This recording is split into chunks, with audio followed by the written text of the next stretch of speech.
Boa noite, gente. Que bom estarmos juntos aqui.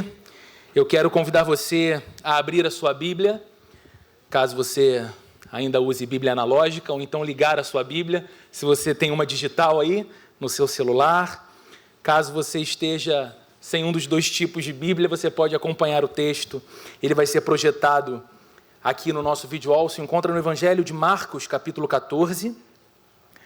Nós vamos ler do verso 32 até o verso 42. Essa é uma das passagens mais lindas da Bíblia, mais cheias de emoção, e que o nosso Deus se agrade de comunicar-se conosco, falar ao nosso coração através desse texto hoje. Diz assim a Bíblia: Então foram para um lugar chamado Getsêmani, e Jesus disse aos seus discípulos: Sentem-se aqui enquanto vou orar. Levou consigo Pedro, Tiago e João, e começou a ficar aflito e angustiado, e lhes disse: A minha alma está profundamente triste, numa tristeza mortal. Fiquem aqui e vigiem. Indo um pouco mais adiante, prostrou-se e orava para que, se possível, fosse afastada dele aquela hora. E dizia: Abba, Pai, tudo te é possível. Afasta de mim este cálice. Contudo, não seja o que eu quero, mas sim o que tu queres. Então voltou aos seus discípulos e os encontrou dormindo. Simão, disse ele a Pedro, você está dormindo? Não pôde vigiar nem por uma hora? Vigiem e orem para que não caiam em tentação. O espírito está pronto, mas a carne é fraca. Mais uma vez ele se afastou e orou, repetindo as mesmas palavras. Quando voltou, de novo os encontrou dormindo, porque seus olhos estavam pesados. Eles não sabiam o que lhe dizer. Voltando pela terceira vez, ele lhes disse: Vocês ainda dormem e descansam? Basta, chegou a hora. Eis que o Filho do Homem está sendo entregue nas mãos dos pecadores. Levantem-se e vamos, aí vem aquele que me trai. Vamos fechar os olhos e vamos orar mais uma vez nessa noite. Pai Santo, Deus grandioso, cantamos aqui louvores que falam a respeito da Tua grandeza, do Teu poder, da Tua glória e desse Teu amor, que de tão profundo o nosso ser pode ser completamente lançado sobre ele, sobre esse amor, sobre esse vasto oceano de amor que Tu tens por nós.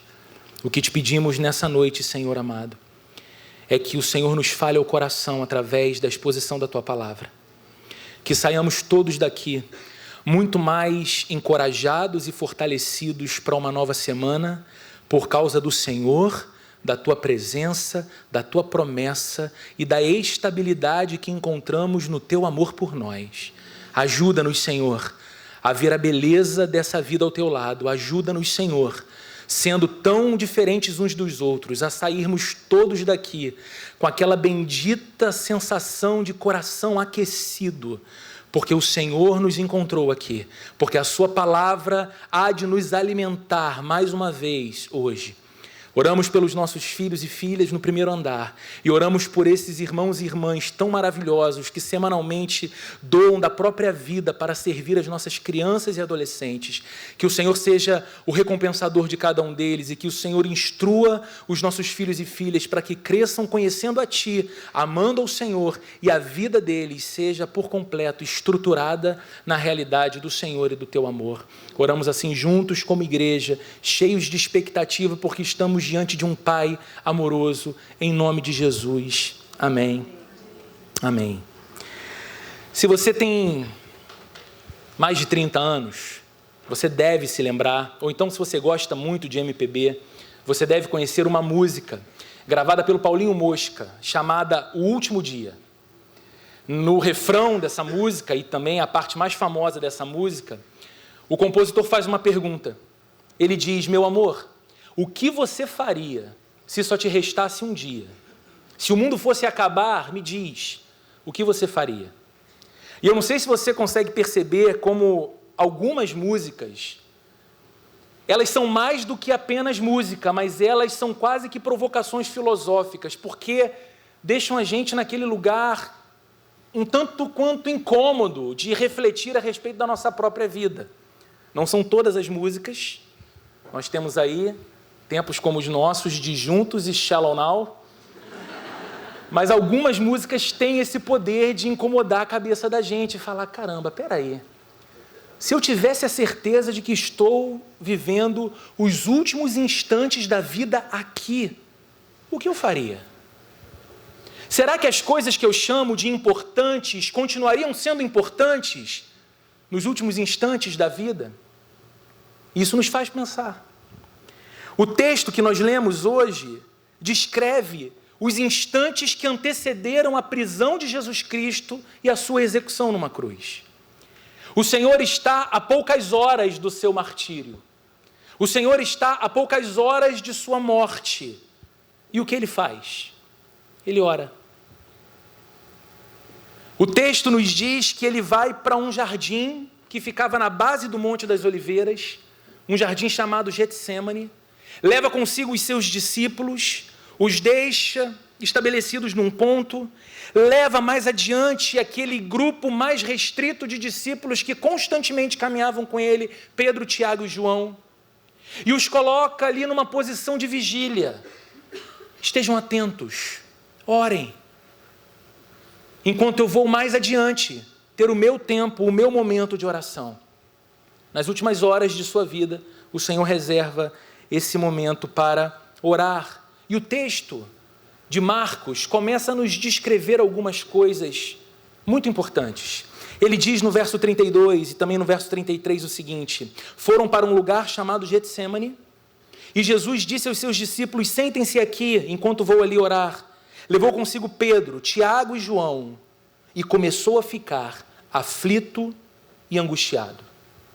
Essa informação que Marcos traz aqui nos deixa surpresos. Essa informação de que, de repente, Jesus Cristo começa a sentir aflição e angústia, nos surpreende porque, quando nos lembramos que ele, não uma ou duas vezes, dedicou tempo para falar aos seus discípulos que ele deveria ser traído, morto, e que ressuscitaria. E ele falava aos seus discípulos com uma frequência tão grande quanto a frequência com que eles não entendiam o que Jesus falava. Ele dizia, o Filho do Homem precisa ser traído, morto e ressuscitar ao terceiro dia. Vocês estão certos quando dizem, eu sou o Messias, eu sou o Rei, mas eu não sou um rei a caminho de Jerusalém para me assentar no trono de Jerusalém e restaurar a dignidade de Israel e a liberdade de Israel dos domínios do Império Romano. A revolução que eu venho trazer é no interior. E apenas entregando a minha vida, ao invés de tomar o poder político, é que de fato o meu reino será estabelecido.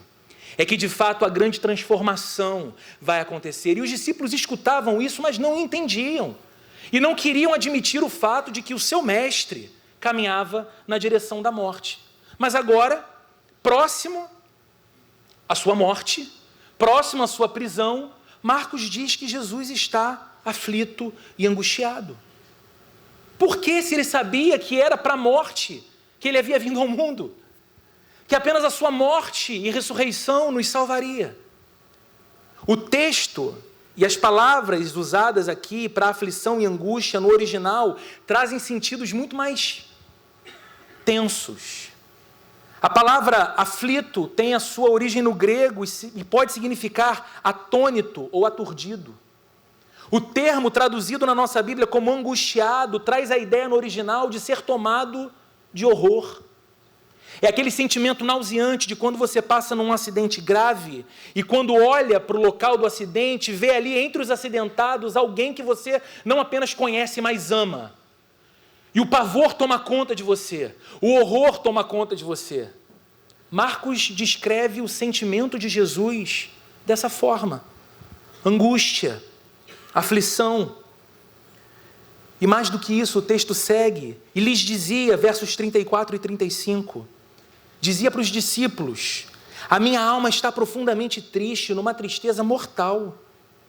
Fiquem aqui e vigiem. Indo um pouco mais adiante, prostrou-se e orava, para que, se possível, fosse afastada dele aquela hora. E nós estranhamos também essas palavras de Jesus. Jesus abre o seu coração e permite que os discípulos vejam o que há ali dentro. E Marcos registra isso, e agora nos é permitido ver o que estava dentro do coração de Jesus nesse momento. E ele descreve o seu sentimento como tristeza, mas não uma tristeza qualquer, uma tristeza mortal. É estranho porque até esse momento, e se você é familiarizado com o relato dos evangelhos, se você já leu o Novo Testamento, se você já leu um dos evangelhos, quem sabe o próprio evangelho de Marcos, que é o menor, você está acostumado a encontrar um Cristo, dono de suas emoções. Você está acostumado a encontrar um Jesus firme e sereno. Alguém que se deparava constantemente com cenários de aflição, dor, embates espirituais para libertar pessoas possessas. Você está acostumado a um Cristo que constantemente era colocado em teste pelos religiosos dos seus dias, mas não perdia o controle, respondia com firmeza e serenidade e deixava os seus opositores silenciados. Mas agora, nesse jardim, de nome absolutamente sugestivo, Getsêmani significa prensa de azeite. Jesus Cristo sente a sua alma exprimida. E ele começa a experimentar algo que o deixa em estado de agonia. Uma tristeza mortal. E o nosso estranhamento pode ser ainda maior quando a gente sai das páginas da Bíblia e entra nas páginas da história. Para o relato do início do cristianismo e para a história das perseguições que os cristãos sofriam no começo. E nós sabemos dos relatos de vida de homens e mulheres que, por conta de sua fé em Jesus Cristo, foram perseguidos e condenados à morte. Homens e mulheres que foram lançados em arenas para que animais famintos os devorassem vivos. Homens e mulheres que foram amarrados em troncos para ter seus corpos incendiados em praça pública, porque não admitiam a possibilidade de negar a sua fé em Jesus Cristo, preferiam morrer. Muitos conhecem a famosa história de um bispo de uma cidade chamada Esmirna, Policarpo. Policarpo foi preso, condenado à fogueira, e quando já estava amarrado, com tudo pronto para que sobre seu corpo fosse ateado fogo, um magistrado vira-se para ele e diz: você tem ainda uma chance. Em alguns instantes o seu corpo será incendiado, mas eu posso te livrar daí. Basta que você abra mão do cristianismo, que você negue a sua fé, que você largue as suas pregações. E a famosa resposta de Policarpo para aquele homem é a seguinte: você me ameaça com um fogo que arde por um tempo, mas logo se extinguirá. Você não conhece o fogo do juízo eterno. O que você tem para fazer, faça depressa, porque eu não negarei a minha fé. Em absoluta serenidade, esse homem é incendiado. Então nós olhamos para esses homens e mulheres que enfrentaram a morte com bravura e contrastamos, com esse momento de agonia de Jesus, e parece que ele não está enfrentando esse momento com tanta bravura assim. Mas é evidente que Jesus estava enfrentando algo que nem Policarpo enfrentou, nem nenhum dos mártires tiveram de enfrentar. Alguma coisa aconteceu no Getsêmani. Alguma coisa Jesus viu, sentiu, percebeu, e isso abalou o inabalável Filho de Deus. Isso trouxe angústia para o inabalável Filho de Deus. Ele não sabia que iria morrer? Sim. Ele mesmo dissera isso várias vezes, mas aqui nós não estamos falando de informação. Não é apenas o saber de um fato que inevitavelmente acontecerá. É claro que ele sabia, mas agora Jesus estava começando a provar. Jesus estava começando a saborear aquilo que ele iria experimentar na cruz. E era mais terrível do que a tortura física. Era mais terrível do que a morte física. E a pergunta que a gente precisa fazer é: o que era assim tão terrível? O que poderia ser mais assustador para Jesus do que a tortura? O que poderia ser mais assustador do que os açoites? Do que os pregos nas mãos e nos pés? Do que a coroa de espinhos colocada sobre sua cabeça, que humilhava, mas também feria? A resposta para essas perguntas está no cerne da oração que Jesus faz ao Pai nesse jardim. Verso 36. E dizia: Abba, Pai, tudo te é possível. É interessante que essa palavra Abba aparece na Bíblia pela primeira vez nos lábios de Jesus. É uma maneira de referir-se a Deus que em nenhum momento antes alguém havia usado. É uma expressão que empresta uma ideia de profunda intimidade. É a expressão de um filho pequeno diante do pai, que ele tanto ama, chamando o pai então assim, papaizinho. E agora está aqui Jesus Cristo, nesse jardim, tomado de aflição e angústia, se aproximando do seu pai e chamando-o dessa forma, declarando a sua consciência de que tudo, absolutamente tudo é possível ao Pai, e por isso ele faz um pedido, o cerne de sua oração: afasta de mim este cálice. Contudo, não seja o que eu quero, mas sim o que tu queres. O que é esse cálice? Que cálice é esse que Jesus gostaria de ver afastado? Em todo o Antigo Testamento, a figura do cálice foi usada como uma metáfora para a ira de Deus em razão da maldade humana. Os profetas em Israel profetizavam dizendo que a maldade humana, cada pecado humano, colocava mais uma gota nesse cálice da ira de Deus que um dia estaria tão cheio ao ponto de transbordar e ser derramado. E o povo de Israel então sempre escutou a respeito dessa justa ira de um Deus santo, que por ser santo e justo, não pode fazer vistas grossas para a maldade, para a injustiça e para o pecado. E por que Jesus se aflige? Jesus sente aflição porque por toda a eternidade, Deus Pai, Filho e Espírito Santo viveram numa relação de perfeito e completo amor. Jesus Cristo sempre desfrutou da plena comunhão com o Pai. Eu não sei se você lembra do que aconteceu de forma audível e visível no batismo de Jesus. Quando Jesus é batizado, a Bíblia diz que ouve-se do céu uma voz que diz: Tu és o meu filho em quem tenho prazer. E que todos que estão ali testemunham o Espírito Santo vindo sobre Jesus na figura de uma pomba. Ou então, talvez você se lembre do que aconteceu num outro monte, conhecido como o Monte da Transfiguração, em que Jesus leva esses mesmos 3 discípulos íntimos, Pedro, Tiago e João. E ali, num momento glorioso, o corpo de Jesus Cristo começa a ser iluminado.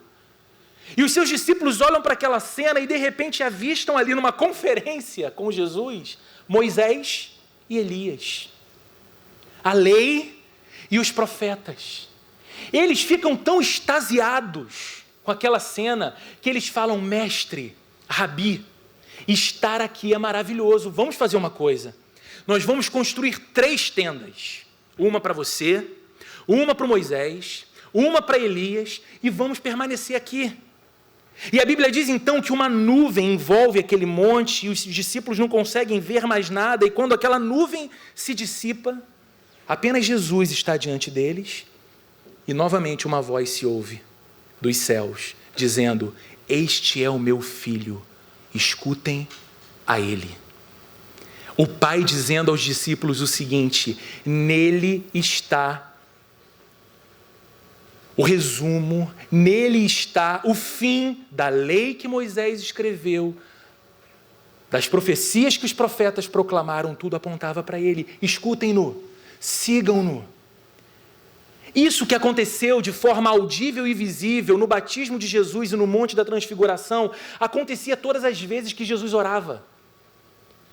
E você que é mais familiarizado com o Novo Testamento sabe quantas vezes Jesus Cristo se retirava para um lugar reservado para orar com seu Pai. Todas as vezes que Jesus orava, ele era envolvido num ambiente de amor, de comunhão eterna, de honra. O Pai o honrava, o Espírito o honrava.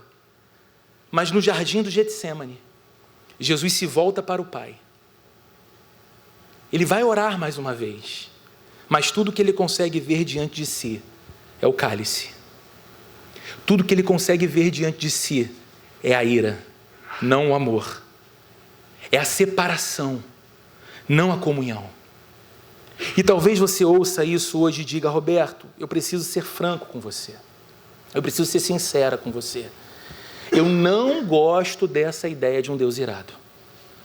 Esse mundo já está ruim demais, já tem muita revolta, já tem muita violência, não cabe falar de um Deus irado, eu quero um Deus de amor. O que esse mundo precisa é de um Deus de amor. Mas eu te digo, se você quer um Deus de amor, você precisa de um Deus capaz de se irar. E eu vou explicar para você o porquê disso. Geralmente, pessoas que amam de verdade são capazes de irar-se, não apesar do seu amor, mas por causa do seu amor. Quando você vê alguém que você ama praticando abusos contra si mesmo, você fica irado com essa pessoa, não fica? Você não deixa de amar. A sua ira é exatamente porque você ama e não consegue admitir como aquela pessoa pode impor a si mesma tão grande mal. É o sujeito que sabe que para se manter vivo ele tem que seguir alguns tipos de conduta. Ele precisa tomar a medicação em determinado horário, ele precisa comer de determinada maneira, mas ele descuida daquilo. É quase como se abandonasse o cuidado com a própria vida, precisa que alguém faça por ele. E aí alguém que o ama fica irado com ele pelo seu descuido com a própria vida. Quando você vê pessoas sofrendo injustiças, você fica irado, não fica? Quando você vê mulheres sendo agredidas, assassinadas por homens muito mais fortes e tão covardes, quando você vê crianças sendo abusadas, o seu senso de justiça é aflorado e você fica revoltado, porque você é capaz, minimamente capaz, de ter empatia pelo seu semelhante da mesma raça humana que você. Quando vê pessoas destruindo a si mesmas ou destruindo aos outros, e não fica irado com isso, é porque você não se importa. Se alguém está fazendo mal a si mesmo, você olha para aquilo e aquilo não te diz nada, é porque você está diante de alguém que não tem importância para você. Mas quando você se importa, o seu senso de amor e o seu senso de justiça são ativados ao mesmo tempo, sem se oporem um ao outro. É você que cobra do seu filho ou da sua filha nos estudos. E você cobra porque talvez ele ou ela são capazes de ver até o final do ano uma série apenas. Você está vendo a jornada da vida. E você sabe que aquele conteúdo, e mais do que isso, atravessar bem o período escolar, fará toda a diferença na sua formação. E porque você ama o seu filho, porque você ama a sua filha, você cobra e cobra muito.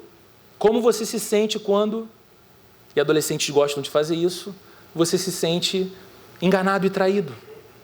Seu filho disse que estudou, mas não estudou. Disse que fez, mas não fez. Você fica maluco, revoltado. Não deixa de amar. Continua amando. Mas o seu amor é capaz de se irar. Quanto mais amoroso você é, mais seriamente irado ficará com tudo que pode machucar quem você ama. Quanto maior a ferida causada, mais ferrenha será a sua oposição. Então volta para Deus.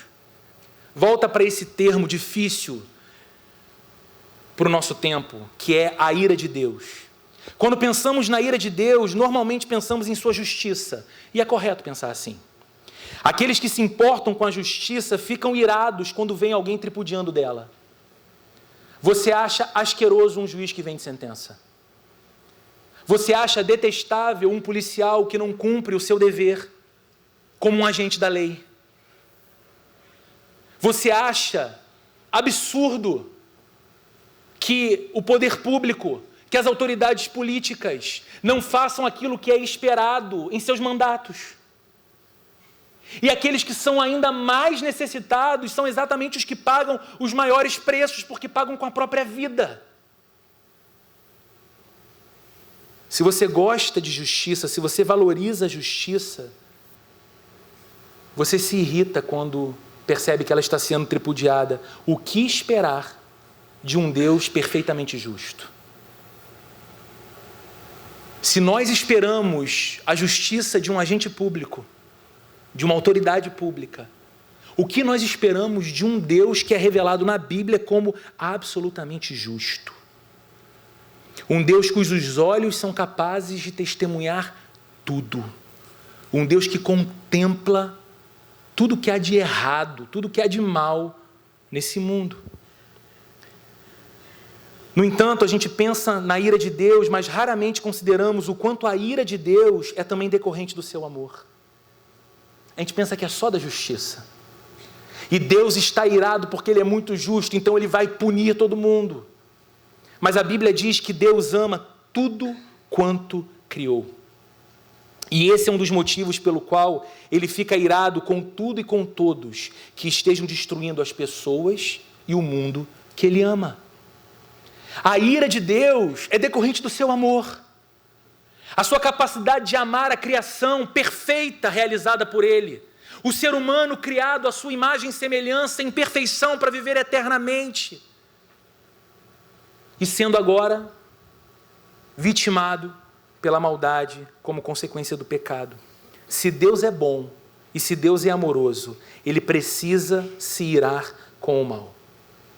Se Deus é bom e amoroso, Ele precisa irar-se o suficiente para fazer algo a respeito e aplicar suprema justiça. E sabe de uma coisa? Se Deus não fosse justo o suficiente para fazer justiça, você não o amaria. Ele não seria digno da sua adoração. Um Deus que contempla tudo que há de errado nesse mundo e não se posiciona para fazer absolutamente nada, não seria digno das nossas canções, das nossas orações e do nosso coração rendido. Apenas um Deus capaz de amar e é capaz de ser perfeitamente justo é digno da nossa devoção. E esse era o cálice que Jesus começou a perceber bem perto de si no jardim do Getsêmani. O que Jesus estava percebendo era que essa ira de Deus não seria derramada apenas sobre sistemas econômicos que violam a dignidade humana, que essa ira de Deus não seria derramada apenas sobre uma estrutura social perdida. Essa ira seria derramada sobre os pecadores, em virtude de seus pecados. E a pergunta é, quem aqui, assim como o Fabrini fez há pouco, dizendo, levante a mão quem aqui não tem motivos, ou perdão, quem tem motivos para cantar como Deus é grandioso, e todos nós levantamos a mão, quem aqui teria coragem de levantar as mãos para dizer, eu não tenho pecado algum, eu nunca pequei contra Deus, não apenas as minhas ações, mas as minhas intenções, os meus pensamentos são todos moralmente puros, de modo que Deus, que é perfeito e santo, pode se agradar de mim. Para que a justa ira de um Deus que não pode fechar os olhos para o mal fosse satisfeita, o cálice teria que ser tomado inteiro. Ou ele seria tomado por você e por mim, ou ele seria tomado por alguém que assumisse o nosso lugar, um substituto. Para ser o nosso Salvador e assumir o nosso lugar, Jesus teria de receber o cálice e tomá-lo inteiro. Você consegue entender então que a aflição de Jesus era se aproximar daquele com quem ele sempre teve comunhão e não receber honra, amor, mas receber rejeição, porque sobre Cristo, já nesse jardim, repousava a minha injustiça e a sua, o seu pecado e o meu. Ele carregava o nosso CPF ali. E não estava mais diante dele o Pai amoroso, mas o justo juiz, com o cálice na mão. Então o texto diz que Jesus repete a mesma oração 3 vezes. Ele diz, Pai, existe algum modo desse cálice não ser tomado por mim? Pai, se possível, afasta de mim esse cálice terrível. Mas nas 3 vezes em que orou, Jesus encerrou sua oração dizendo, verso 36, segunda parte: contudo, não seja o que eu quero, Pai, mas sim o que tu queres. O que a gente encontra em Jesus é um modelo de humanidade absolutamente diferente de tudo que a gente conhece. Porque, em geral, o nosso instinto de sobrevivência nos leva a fugir da dor e a fugir do sofrimento. Tudo que você e eu fazemos na vida tem como objetivo de sentir prazer e alegria e ficar o mais distante possível do sofrimento e da dor. Ninguém procura pela dor, ninguém procura pelo sofrimento. Quando começamos a notar que as circunstâncias da vida não nos dão mais prazer e satisfação, o que a gente geralmente faz? Nós as abandonamos. É por isso que nós quebramos promessas. Mas você disse que permaneceria, mas você disse que faria, mas você disse que podíamos contar com você. Sim, eu disse, mas naquele momento, isso me dava alegria e satisfação. Agora eu estou triste, agora eu estou infeliz, eu vou quebrar minha promessa. Para fugir da dor e do sofrimento, nós abandonamos projetos. Aquilo que antes nos inspirava sonhos e cenários maravilhosos, agora só nos traz dor e angústia, então a gente joga fora, descarta mesmo. É por isso que nós rompemos relacionamentos. É porque a gente está tão atrás dessa experiência constante de prazer e alegria, que a gente se separa. Que a gente briga entre irmãos. Que a gente desfaz amizade. Porque aquela relação deixou de nos dar o que antes nos dava. Nós estamos sempre em busca daquele lugar onde as nossas vontades são satisfeitas e onde o nosso bem-estar é preservado. Nós estamos sempre naquele lugar em que, se eu tiver de escolher entre o meu bem-estar e o seu bem-estar, amigo, não fica na minha frente, porque eu vou cuidar de mim. Alguns vão até dizer, podia estar em Provérbios, farinha pouca, meu pirão primeiro. Eu vou pensar em mim. Nos amamos o suficiente para agir assim. Gostamos de nós mesmos o suficiente para agir dessa forma. Mas olha para Jesus no Getsemane. Ele não está tomando as circunstâncias em suas mãos.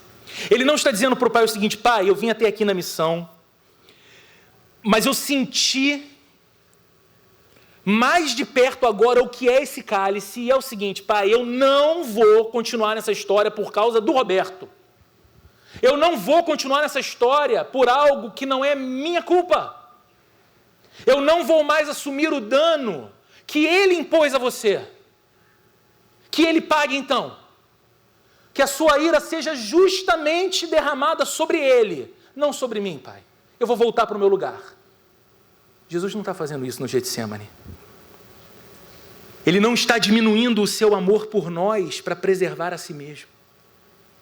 No Getsemane, Jesus está submetendo os seus desejos à vontade do seu Pai.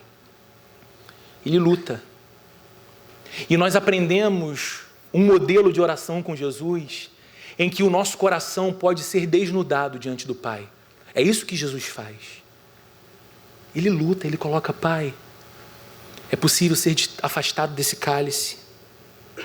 Embora lute, ele obedece. Por amor ao Pai e por amor a você e a mim. Por mais terrível que fosse o cálice, Jesus sabia que o seu desejo imediato de ser poupado deveria curvar-se diante do seu desejo supremo de nos poupar. Isso não é lindo, gente? Pai, se possível, afasta de mim esse cálice, contudo, não seja o que eu quero, mas o que tu queres. A angústia me toma o peito, Pai, e eu gostaria de ser poupado dessa hora. Mas se ser poupado dessa hora significa não poupar os teus filhos e filhas que serão resgatados pela minha obra, faz a tua vontade e não a minha. Muitas vezes, aqueles que parecem ser os nossos desejos mais profundos, na verdade, são apenas os que gritam mais alto dentro de nós. Você já percebeu como a gente não consegue pensar com clareza, especialmente quando estamos passando por uma dor intensa ou por uma grande tentação? Os nossos pensamentos começam a se confundir. As nossas emoções começam a ficar confusas. No meio da tensão, agredimos as pessoas que nos amam. É tolo, claro que é tolo. Dirigimos as palavras mais inapropriadas justamente para aqueles que estão ao nosso lado nos suportando em amor. Mas é porque na tensão, a gente perde mesmo o controle da situação. Somos capazes de tomar decisões autodestrutivas. Falamos e fazemos coisas que não apenas magoam, mas também diminuem pessoas.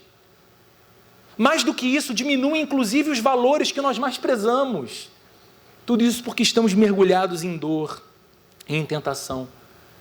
Mas Jesus, no maior momento de dor que alguém já sentiu na história da humanidade, não faz isso. Ele não diz que aquela agonia que ele passava agora era a expressão do seu desejo mais profundo. O seu desejo mais profundo era levar à consumação da missão que ele veio realizar. Jesus não nega as suas emoções, ele não evita o sofrimento, pelo contrário, ele ama sofrendo, e em meio ao sofrimento, ele obedece por amor ao Pai, porque ele confia no Pai. E ele obedece por amor a nós. Ele não desistiria de você. Ele não desistiria de mim. Eu não sei se você consegue perceber quão maravilhoso é esse amor de Cristo por você. Ao ponto de levar até o fim e experimentar até a última gota o cálice da justa ira de um Deus santo, mas que você e eu não tivemos, por causa do seu amor e obra, que experimentar uma gota sequer. O nosso maior problema, e aqui eu concluo, o nosso maior problema na vida não é a condição instável da economia do nosso país. O nosso maior problema na vida não é a fragilidade de um relacionamento conjugal que não vai bem, a crise que a gente atravessa com os filhos, um diagnóstico da nossa saúde que nos assusta, que inspira muitos cuidados. O maior problema da minha vida e da sua vida é uma coisa chamada pecado. E o pecado teve a sua origem num jardim, o jardim do Éden. Ali, Adão se afastou de Deus para viver a sua própria vontade. Ali, Adão fugiu do Criador, para quem foi criado viver eternamente na companhia e em obediência, para correr atrás do seu próprio desejo, da sua própria vontade. Adão creu ser possível prescindir de Deus e ser ele mesmo autor de sua história, Deus de seu caminho. Não preciso de um Criador que me fez para dizer o que é certo ou errado. Definirei os meus critérios por mim mesmo. E com isso, Adão condenou a todos nós, afastando-nos do Criador para quem fomos criados para viver. É por isso que um antigo bispo africano, Agostinho de Hipona, escreveu no prólogo das suas confissões o seguinte: criaste-nos para ti, ó Deus, e o nosso coração não encontra descanso enquanto não descansar em ti. É esse sentimento de que nós fomos criados para pertencer e viver na presença de um Deus de quem fomos roubados. E o nosso pecado é essa teimosia constante de colocar outras coisas no lugar de Deus e muitas vezes nós mesmos. É essa busca por uma autonomia que nos faz prescindir do Deus Criador. No entanto, num outro jardim, esse jardim, o Getsêmani, Jesus Cristo, a quem o apóstolo Paulo, numa de suas cartas, chamou de o segundo Adão, ao invés de fugir do Pai, como fez Adão, se aproximou do Pai. Apresentou ao Pai a sua vontade, mas expressou que o seu maior desejo era o cumprimento da vontade do Pai. E nessa obediência perfeita à vontade do Pai está a nossa redenção eterna. Porque Ele obedeceu, porque Ele cumpriu o que nós jamais conseguiríamos cumprir, porque Ele se colocou no nosso lugar, nós encontramos plena redenção. Pela obediência de Cristo, nós fomos reintroduzidos na presença do Criador. Não para estar diante do Criador do universo sentindo culpa ou sentindo medo, acreditando que de alguma forma, em algum momento, A ira celestial será derramada sobre as nossas cabeças, porque continuamos pecando. Mas fomos, pela graça de Cristo, reintroduzidos na presença do Pai, do Deus Criador, a quem olhamos nos olhos, e assim como Jesus Cristo falamos: Abba, Pai. Confiamos em Ti. Nos aproximamos de Ti na confiança da obra do que Cristo fez. Eu não sei se eu tenho sido feliz ao ponto de gerar no teu coração o sentimento de como é grande o amor de Jesus por você. Como é poderoso o amor de Jesus por você. Como é lindo o amor de Jesus por você. Porque nós não estamos falando de uma divindade que está fazendo por você algo que é uma resposta à sua iniciativa. Todas as religiões do mundo dizem que para se aproximar de Deus, você precisa ter nas mãos um sacrifício, uma oferenda, uma oferta que aplaque a ira de um Deus que é santo e puro sobre você, que não é santo e é impuro. Só que o Evangelho nos conta uma história completamente diferente, única. No Evangelho, nós também nos aproximamos de Deus, mas não carregando nas mãos um sacrifício ou uma oferta que atrai a Deus, porque isso seria impossível. O Evangelho nos conta que Jesus Cristo é tanto o ofertante como a oferta. Ele leva o sacrifício e Ele é o sacrifício perfeito, que aplaca, em definitivo, as demandas santas da justiça de Deus e nos coloca, como diz o apóstolo Paulo na carta aos Romanos, justificados nele, diante de Deus, o Criador de todas as coisas. Jesus tomou o cálice que você deveria tomar. Jesus assumiu uma condenação que você deveria sofrer. Jesus recebeu a ira do Criador no seu lugar. E é esse amor que você e eu temos buscado por toda a vida. É esse amor que nos dá sentimento de que definitivamente estamos em segurança, que nós temos buscado, às vezes na profissão, às vezes no sucesso, às vezes no dinheiro, às vezes nos relacionamentos. Mas ele encontra-se em plenitude apenas em Jesus Cristo. Nenhum outro tipo de amor, nem o da família, que é tão maravilhoso, nem dos amigos importantes, dos pais, nenhum amor romântico, nada pode nos satisfazer como o amor de Jesus Cristo satisfaz. Porque todos os outros tipos de amor, por não serem perfeitos, podem nos desapontar. Esse amor de Cristo jamais nos desapontará. E eu quero encerrar compartilhando com você, talvez algo que você nessa semana tenha ouvido. Essa semana, eu e algumas pessoas aqui da igreja estiveram nesse mesmo local. Tive o privilégio de escutar o pastor norte-americano Tim Keller pregando aqui no Brasil. E numa de suas falas, o Keller contou uma ilustração que encheu meu coração. E eu acho que ela encerra bem esse momento que a gente está compartilhando aqui hoje. Ele contou a história de um lenhador que tinha que derrubar as árvores de um grande campo. E ao chegar ali com seu machado, ele avistou uma ave fazendo ninho na copa de uma das árvores. E ele sabia que se derrubasse aquela árvore, ele prejudicaria aquela ave. E o seu projeto de construção, ele então pega o fundo do machado, bate na árvore, para que ela trepide e então aquela ave saia dali. E ao passo que a árvore foi chacoalhada, a ave saiu de lá, voou e procurou outra árvore. E começou a fazer o seu ninho. E o lenhador disse: eu não posso sair daqui e deixar que aquela ave faça um ninho naquela árvore. Foi com o machado, bateu na árvore, ela foi chacoalhada, e então a ave voou para outra árvore. E o lenhador foi fazer a mesma coisa, ao passo que a ave já devia estar olhando para ele dizendo: o que esse louco tem comigo? Que implicância! E quando ele faz isso pela quarta vez, a ave voa, e não busca mais uma outra árvore, mas ela voa mais alto, encontra a fenda de uma rocha no alto de um penhasco, e ali ela faz o seu ninho. Quando o lenhador vê a cena, ele sabia que podia ir embora e que o seu trabalho estava concluído. Ele poderia derrubar as árvores daquele campo.